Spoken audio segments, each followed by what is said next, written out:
Hey there nation, welcome to the show. We help you to play miniatures wargaming on a budget. It is I, Commander CheapSkate, and now it's time for another edition of The Longest War. This is our series of Warhammer 40,000 battle reports. It is a 1,000 point battle that was fought between my friend Warlord Ace with his Esoteric Order of Dagon of the Genestealer Cults versus yours truly with my Necromunda Penal Corps of the Astra Militarum. So that's right, ladies and gentlemen, the two of us are throwing it down once again for a bitter grudge match. The last time I fought against the Genestealer Cults, I got tabled really bad. Really quickly. Those guys are absolutely deadly, and I've been looking for some payback for a while now. So that's going to be this one, ladies and gentlemen. We're going to run our army list real quick and play some background music. If you want to see exactly what we're bringing for this battle report, please feel free to pause and take a look at your own leisure. Until then, ladies and gentlemen, let's get this on.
Alright nation, that takes us directly to the scenario rules. As you can see, we are fighting on a 4x6 table. I am deployed on the near side of the table, while my buddy Warlord Ace is deployed on the far side of the table.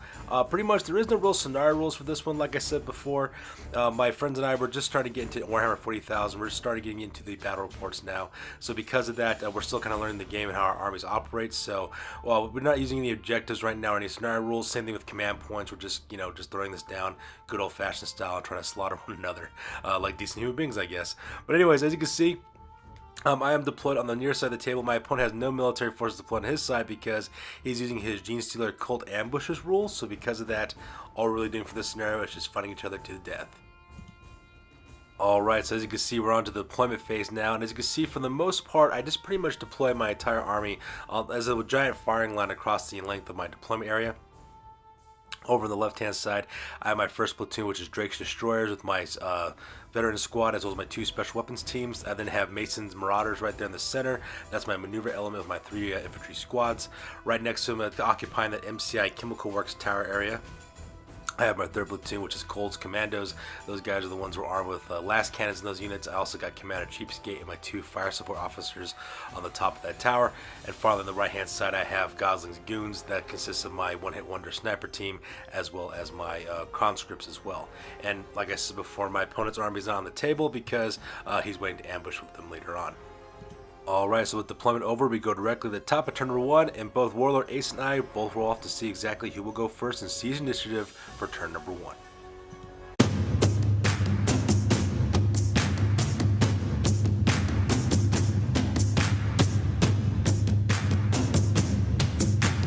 Alright, so that takes the top of turn number 1. As you can see, the Genestealer Cults managed to steal the initiative on this one, and this is right at the movement phase. As you can see on the far right hand side of the table, he decides to deploy all of his units using his Ambusher's Cults rule, and his entire army just pops up on my right hand flank. Which is also kind of bad news for me, because the reason why is because my army is deployed in a straight firing line, because I was expecting to deploy in front of me, but since he popped up on my exposed right hand flank, I'm now in danger with him just kind of sweeping down my entire line, because his whole military force is now stacked up there, which means means I have just lost the initiative, and that means I'll be reacting to everything he does for the rest of the battle. So that was absolutely horrible. Not to mention that my buddy Warlord Ace rolled like a bunch of 5s and 6s for most of his army when they popped up, so because of that, most of his units gets to move or shoot during this turn as well before we even get to the regular movement phase, which is also pretty bad for me as well. And so because, as you can see, he's got his first unit of Genestealer Cultists, the guys who are the Neophytes up in the front. He's also got his Acolytes over behind me, right behind my right-hand flank, as well as his Genestealers, as well as his Primarch, and Patriarch rather, and also on the far right-hand side, he's got another unit of Neophytes as well, get ready to bear down on me. Alright, so here's a close-up shot of the far right-hand corner. As you can see, he has his Acolytes. I have the little dice that represent what kind of values they rolled up on the Genestealer ambushers. So as you can see, those Acolytes, they have a 6, so that's why they can move up to D6 inches before we even get to the move phase. Same thing with those Genestealers on the right-hand side.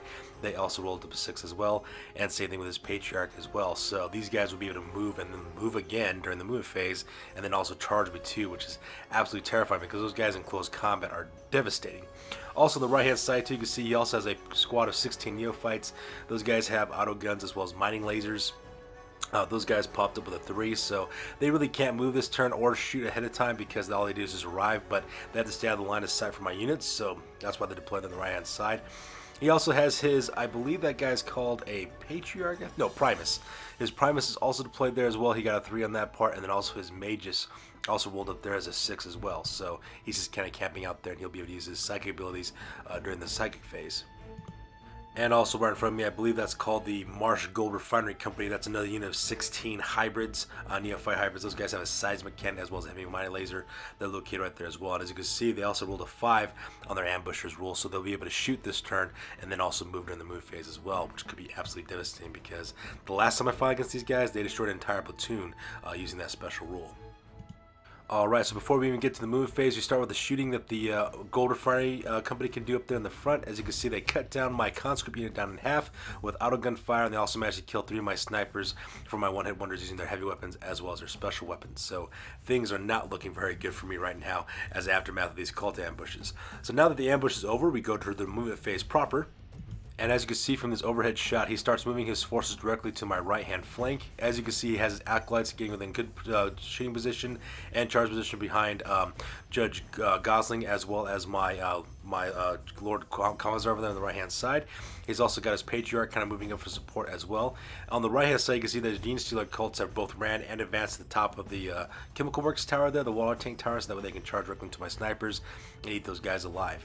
His other 2 squads, though, his 2 Neophyte squads, he keeps them exactly where they're located at because he wants to create a base of fire there to open up on my main lines. Also makes kind of sense for him to keep them that way as well. And that pretty much makes the move phase for this one. Alright, so during the psychic phase, my opponent's Magus, he was unfortunately out of range for him to use any of his psychic abilities. He wasn't within close enough range to use any of them against any of my forces. However, his Patriarch did cast Smite upon my Lord Commissar, managed to slip through 2 mortal wounds onto my Lord Commissar. So right now his about half wounds, which is not really good for me at this point. Alright, so that takes us directly to the shooting phase. As you can see in this photo, my opponent's Acolytes were able to kill off my Lord Commissar. However, I was just rolling out of the box for most of my invulnerable saves. He just died because of the amount of firepower that's coming his way with those Acolytes as hand flamers, so I was pretty sad to lose that part. However, the Marsh Gold Refining Company, which is directly in front of my people eaters, that was the part I was really devastated by. The combined fire from all those autoguns with being within rapid fire range, as well as their heavy weapons, managed to cut down that unit down to its last 4 members, and that was absolutely devastating because originally I had 20 guys in this unit, and now all I have left is 4 guys and plus my platoon commander. Not to mention I only got 3 snipers left in my special weapons squad, so things are not looking very good for me on this right-hand flank. And to make matters worse, as you can see in the top of the MCI Chemical Work Tower, one of my infantry squad guys got cut down in half pretty much for the most part, and the reason why is because the Innsmouth Fishing Company, which is my opponent's second unit of Neophyte hybrids, those guys have twin mining lasers, and they managed to land both their shots and also cause maximum damage, and so the bleed over from that managed to wipe out like 6 guys of that 10-man squad. So that was absolutely devastating as well. Things are not looking very good for my right-hand flank at this point. So with the shooting phase over, we go directly to the charge phase. As you can see in this photo, my opponent sends in his giant swarm of acolytes to surround my platoon commander, Judge Gosling, so he's going to die. And also his Genestealer swarm up to my one-hit wonders to kill those guys off as well. And just to show you the amount of luck my opponent's been getting this entire battle report, he rolls boxcars for his Marshall Gold Refining Company, and they managed to make that long bomb charge from their location directly to my people leaders. So now they're going to finish off the 4 guys in close combat. So with the charge phase over, we go directly to the combat phase as well as the morale phase. So with that being said, we go directly to the combat as well as the morale phases. And as you can see, those acolytes had no problem just finishing off my platoon commander. That poor guy got ripped apart and eaten alive by those Genestealer hybrids. So that was pretty devastating.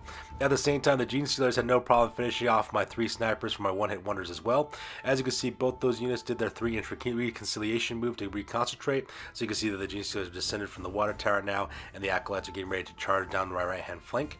At the same time, the Marshall Gold Refining Company had no problem chopping down my last 4 members of the people leaders, and they're reformed up again to start shooting down the long axis of my battle lines and start engaging me in some ranged combat. So that was pretty tough on this side.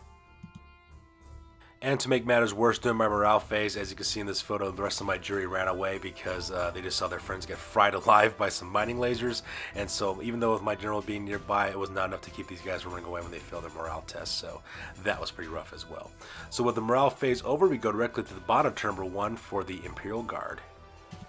Alright, so now it's the bottom of turn number 1 for the Astra Militarum, and this photo is taken after the movement phase. And as you can see, the very first thing I do is I just swing my entire military forces over to the right hand side to create firing lines to take out whatever's coming my way.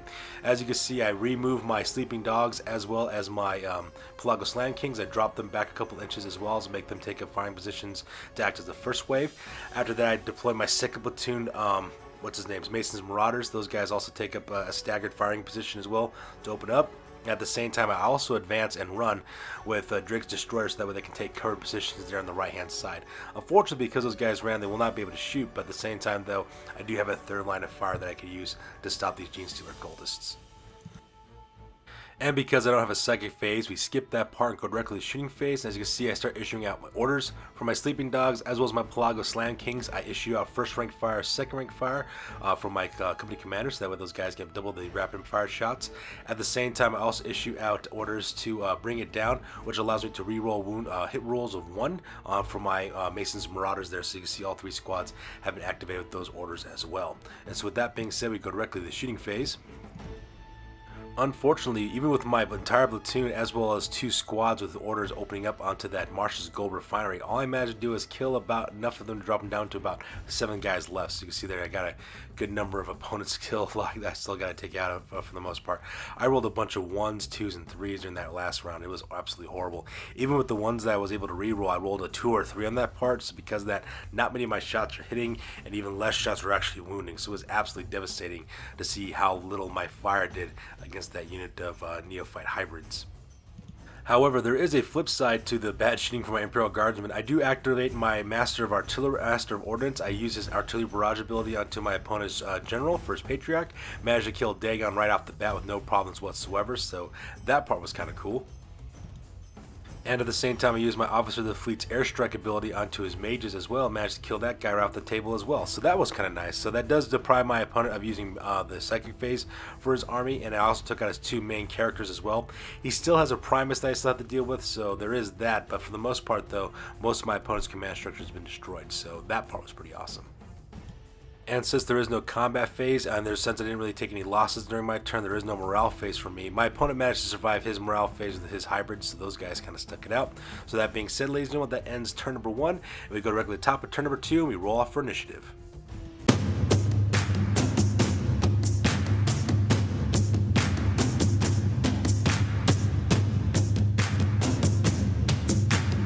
Alright people, that takes directly to the top of turn number 2, and I managed to steal the initiative on this part, so I'll be going first. And as you can see, for the most part, I just start moving up my forces as kind of like a tidal wave advance movement, heading straight towards my opponent.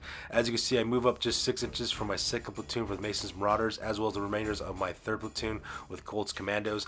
I move those guys up just a normal 6 inches, so that way they can still shoot at my opponent. However, the most dynamic movement took place here on the back of my army. As you can see, my 1st platoon with Drake's Destroyers, my Suicide Squad, they advance and run forward forward up to the other side of that little roadblock barrier. My plan is to have those guys kind of flank my opponent on the left-hand side, so that way I can suppress my opponent in the front with my infantry squads, and then have my veteran squads and special weapon teams flank from the left and catch it at crossfire, which is pretty much the plan I'm kind of going with for that most part. On the other hand, because so many Genestealers are raiding for the base of the tower from my officers, I leave my fleet officers, my master of artillery, as well as my general on the top of that tower, because there's no point for those guys coming down right now. And that pretty much makes the move phase for this one.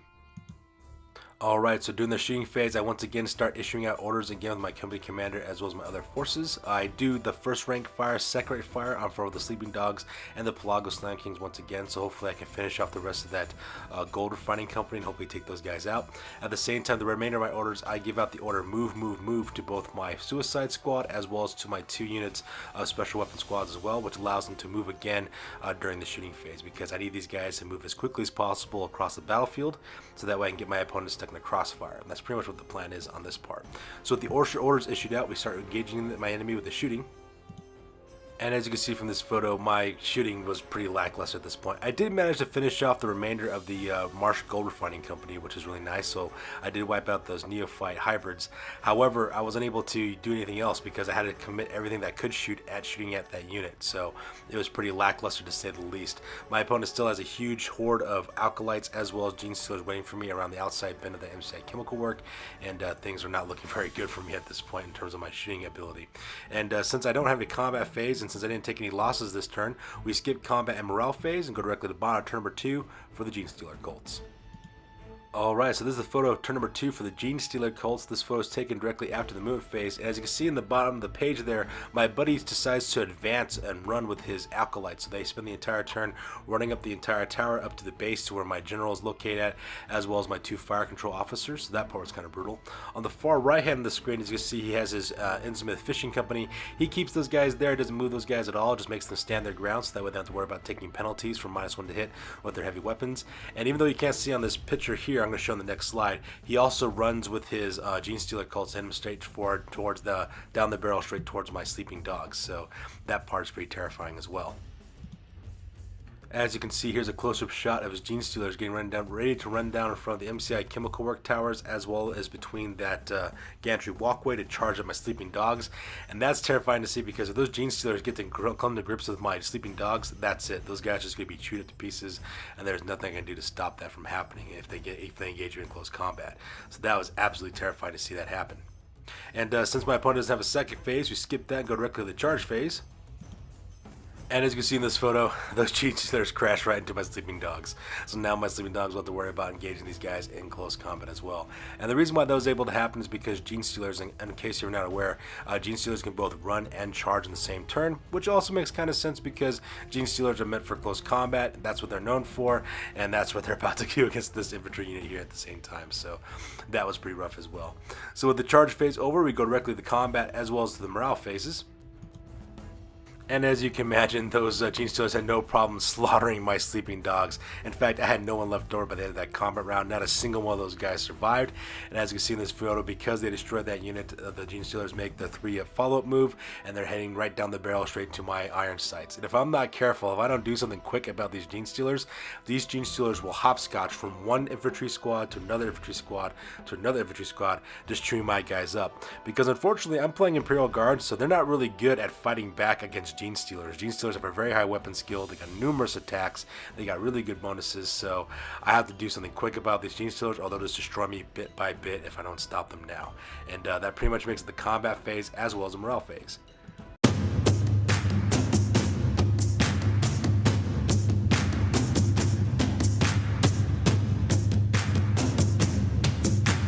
And to make matters worse, my opponent managed to steal the initiative for turn number 3. So this photo is taken after the movement phase. As you can see, not much movement really taking place for his army. He's keeping his Innsmouth Fishing Company away from my main battle lines. And I think the reason why he's doing that is because he realizes that if he advances his guys forward, he'll get caught in my crossfire. So he's just going to stay with his long-range shooting elements, keep them exactly where they're at, and hopefully, you know, I'll be forced to go after him, and that way he can whittle me down that way. So pretty smart move, because if he gets in the middle of that field of fire, I'm just going to chop him to pieces if I can. And plus, at the same time, though, he doesn't really move any of his other units because he's planning on charging them with the next turn, and the rule states you can't get within, you know, so many inches of your opponent's army as well. So pretty uneventful movement phase for this part. And because everything is out of range for a shooting, we skip that phase and go directly to the charge phase. As you can see in this photo, those Genestealers charge directly into my iron sights. And like I said before, I'm already knowing exactly what's going to happen to my iron sights. These guys are going to be torn to pieces like something out of Starship Troopers, just like my sleeping dogs did, because Imperial Guard aren't really good at close combat for the most part. Not if they're, well, okay, I take that back. Imperial Guard can do a good job in close combat, but in order for them to win, you have to outmaneuver and outnumber your opponent with overwhelming odds. So if I wanted to survive against this Genestealer cult, I just can't have one squad of guys fight these Genestealers. I really should be fighting with 3 different squads, but because my army is kind of spread out and I really can't get into the area, my opponent is like engaging one squad at a time and just defeating him that way, which is actually up to his strength. So that's the charge phase on that part. And at the same time, his acolytes also charge into my 2 fire support officers as well as my company commanders. So now those guys will be engaged in close combat against these acolytes as well. And that pretty much makes it the charge phase for this part. Alright, so in the combat as well as in the morale phase, as you can see, I actually did pretty good considering when you were thinking about the odds on that part. Yes, my iron sights are all dead. However, I did manage to kill one of the Genestealers in the process of the close combat phase, and I had 2 iron sights survive the initial combat. Now, of course, during the morale phase, those guys ran away because all their friends just got ripped alive by Genestealers. But still, looking back on it, it was actually pretty good combat, so I was pretty happy about that part as well. However, those Genestealers are now moving closer to the rest of my units. Like I said before, unless I get these guys destroyed some way, these guys are just going to take me apart one squad at a time. So that's absolutely terrifying to think about. Meanwhile, on the top of the chemical tower with my lone commander all by himself, the acolytes did manage to kill my 2 officers. However, they were unable to kill my company commander, and my company commander managed to kill a couple of acolytes as well. I think 1 or 2 acolytes is what he ended up killing as well. Unfortunately for him, though, he's probably not going to survive because all these acolytes are slowly surrounding him like space invaders, but you know, that's pretty much how the point goes in that part. So with the combat phase over, and morale phase over, we go directly to Bonnet Number 3 for the Astra Militarum. Alright, so that takes us directly to Bonnet number 3 for the Astra Militarum. This photo is taken directly after the movement phase. As you can see, what I decided to do is kind of backpedal a little bit with my flanking forces.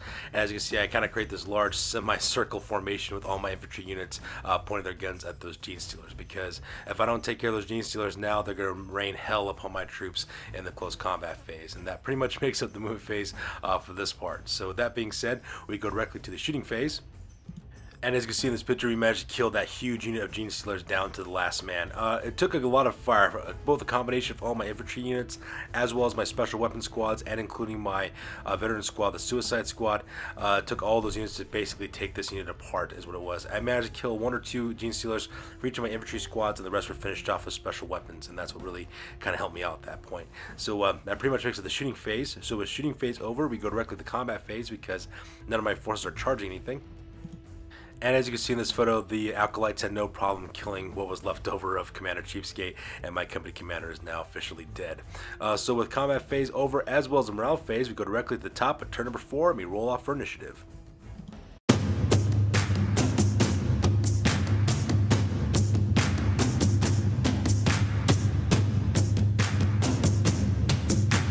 And as you can see, I managed to take the initiative on this part. So Astra Militarum starts off at turn number 4. And as you can see, this photo is taken after the move phase. And once again, I just start moving out with my forces heading towards that last bit of where the Innsmouth Fishing Company is at the back end of the right-hand side of the battlefield, as well as the acolytes as well. So as you can see, I also advance, run once again with my Suicide Squad, as well as one of my special weapon squads with Armored Flamers on the left-hand side of that gantry walkway. I move down the center with my Pelago Slam Kings, as well as my Jury and the Killjoys bringing up support as well. And I also keep my 6-man fire team armed with the plasma guns in the back rank because I plan on dusting out the top of that MCI Chemical Works tower with some plasma fire. And here's a quick close-up of the left-hand side of that gantry walkway, so that way you can see my 6-man fire team armed with flamers, as well as my Suicide Squad heading up the left-hand side, so that way I can flank that Innsmouth Fishing Company from the left. And that pretty much makes up my move phase on this one. And since I don't have any psychers, we skip the psychic phase and go directly to the shooting phase.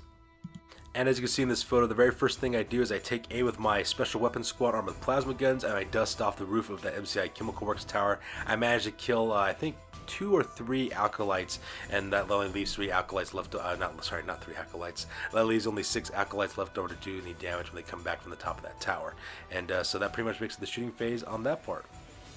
So with that, we go directly to the bottom of turn number 4 for the Genestealer Cults, and at this point, my buddy Warlord Ace realized that he has to do some quick moving really quick if he wants to secure victory for this battle report. So he does a couple of things. First of all, he drops down his acolytes at the top of the tower, right behind the MCL Chemical Works. That way all the industrial machinery gives them cover for me shooting from them, so that was kind of a smart move. If I'm not real careful, those guys can sneak around from the left-hand side of the MCI Chemical Work Tower and hit my jury there on their right-hand flank, so I gotta watch out for that point as well.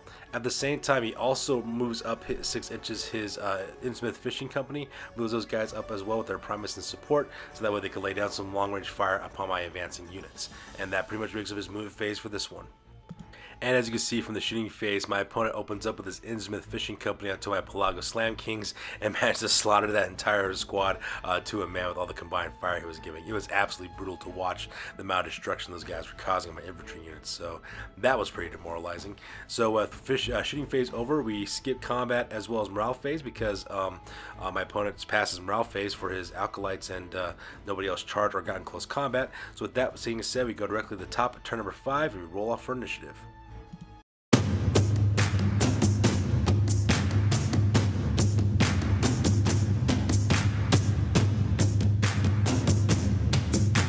Alright, so that takes us directly to the top of turn number 5 for the Astra Militarum. At this point, realizing we're kind of down to the wire now because he's killed a lot of my forces and I haven't killed nearly enough of his. So at this point, I realize I have to kind of job and try to make up the difference and just try to slaughter as much as I possibly can. So you can see in this photo, I start moving up forward with my Suicide Squad over on the left-hand side. I put them in a perfect firing line. Same thing with that 6-man fire team with Flamers, so that way they can hit from the left-hand side of the Innsmouth Fishing Company. At the same time, I also send in my jury as well as the Killjoys down the straightaways heading towards his neophyte hybrids, so that way I can shoot them as well. And as you can see in the back there, my 6-man fire team armed with plasma guns as well as Drake, they just run up forward as well to catch up. They won't be able to shoot this turn because they ran to catch up for the rest of my battle lines, but that pretty much makes up my move phase for this part. And as you can see directly into the shooting phase, we managed to wipe out that unit of Innsmouth Fishing Company out of the table.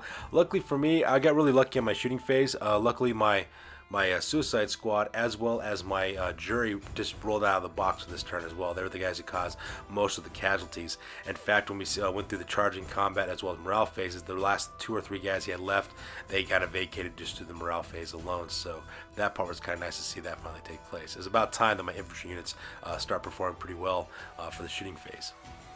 And at this point in the battle report, ladies and gentlemen, my buddy Warlord Ace calls the game. All he has left are 6 acolytes, and he realizes there's not much to do anything. So because of that, ladies and gentlemen, this ends up being a victory for yours truly. So with that being said, let's go directly to the after action report because this battle report is now officially over. Sure, I could have stayed in the past. Could have even been king.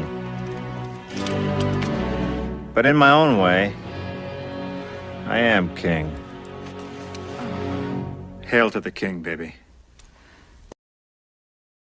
Alright folks, now it's time for the after action report. This is the part of the battle report we talk about what went well, what went poorly, and what we can learn for the next time that we do battle.